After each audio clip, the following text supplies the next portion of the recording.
बेनीवाल साहब, देखिए अन्य पार्टियों के प्रवक्ताओं ने भी ये कहा और धरातल की हकीकत भी आप जान रहे हैं कि अगर अन्य कैंडिडेट का जो अन्य पार्टियों की उनका विरोध अगर हो रहा है चुनावी मैदान में, तो बीजेपी भी इससे अछूती नहीं है। सर, इसको दूर कैसे करेंगे? क्योंकि देखिए विरोध के सुर तो सभी पार्टियों में कई प्रत्याशियों के हमने देखे, बीजेपी भी वहां पर देखिए छुपी हुई नहीं दिखाई दी। देखिए सागर जी, ये चुनाव में जनता का अधिकार होता है। जनता अपने सवाल पूछ सकती है। हम्म। और क्योंकि हमने 10 साल तक हरियाणा की जनता की सेवा की है, अगर कहीं पे किसी को सेवा में चूक लगी है तो वो अपने सवाल बेधड़क तरीके से पूछ सकता है। इसमें हम उसको विरोध की दृष्टि से नहीं देखते हैं। हम्म। अगर किसी को लगता है कि यहाँ पर रोड में दिक्कत आई, यहाँ पे सीवर में दिक्कत आई या कुछ आई, तो हम उसको काम की तरह से सोचते हैं, उसको हम उनकी सेवा की तरह से सोचते हैं। हो सकता है सेवा करते हुए कुछ एक दो रोड में या एक दो सीवर में कहीं दिक्कत रह गई होगी। हम्म। अगर किसी भी हरियाणा वासी को ये समस्याएं हैं, तो हम लोग भारतीय जनता पार्टी उसको विरोध की दृष्टि से बिल्कुल भी नहीं देख सकते। आपके शब्द हो सकते हैं कि भाई विरोध हो रहा है, विरोधाभास हो रहा है, बिल्कुल भी ऐसा नहीं है।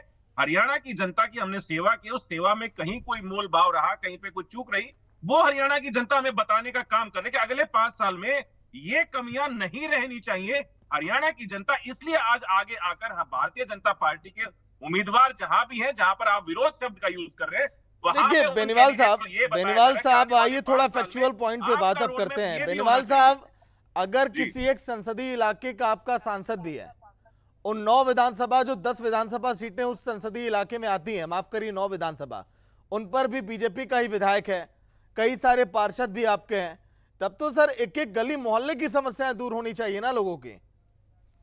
देखिए, 1966 में जब से हरियाणा बना, तब से विभिन्न दलों ने हरियाणा के ऊपर शासन करने का काम किया। इन लोगों ने शासन किया है, इन लोगों ने सेवा नहीं की।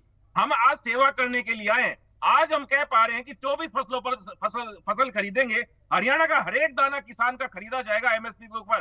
क्या 66 से लेके 2014 तक किसी भी दल ने ऐसी हिम्मत की? क्या ये एक भी दल बता दे कि हमने इतनी फसलों को एमएसपी पर खरीदा? ये भारतीय जनता पार्टी की सरकार है, भारतीय जनता पार्टी का कार्यकाल है। भूपेंद्र सिंह हुड्डा आज कहते हैं कि 6,000 पेंशन दे दूंगा।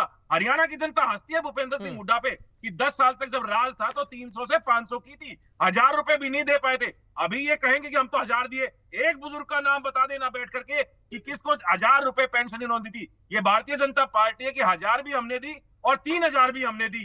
इनके कार्यकाल में मात्र 200 रुपए की वर्दी होती है और 5 से 3,000 तक लेके जाते हैं। ये भारतीय जनता पार्टी का कार्यकाल है, जब आज बुजुर्गों का जो मानदेय है, बुजुर्गों की जो पेंशन है, बुजुर्गों का जो सम्मान है, आज वो घर बैठे उनके खाते में आता है पोर्टल के माध्यम से।